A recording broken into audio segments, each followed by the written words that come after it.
Overseas tonight, as the U.S. completes its troop withdrawal from Afghanistan, there are renewed concerns about the country becoming a breeding ground for terrorism. Richard Engel reports from the Afghan capital of Kabul. As the U.S. military winds down operations, the top American general handing over this morning to a new leader with a far more hands-off mission. The Taliban are closing in on Kabul. As U.S.-trained Afghan military forces put up half-hearted resistance or surrender outright. So is the United States heading right back to where it started? The U.S. invaded Afghanistan nearly 20 years ago because the Taliban were in power. And they hosted Osama bin Laden, whose group Al-Qaeda was responsible for 9/11. Now, one military unit is still fighting hard to prevent future bin Ladens from taking hold. The elite Afghan commandos.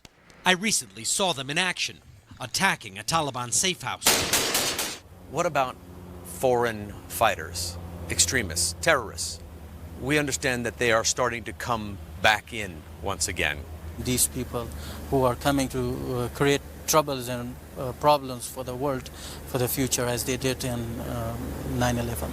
Even worse than 9/11, I'm telling you. Fawzia Kufi is a member of parliament and a negotiator with the Taliban.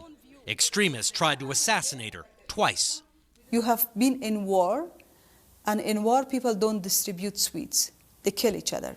So do you think those who actually have been killed, they will not go for revenge and hostilities? They will. I put that question to Mutassim Agha, a former Taliban leader who knew bin Laden.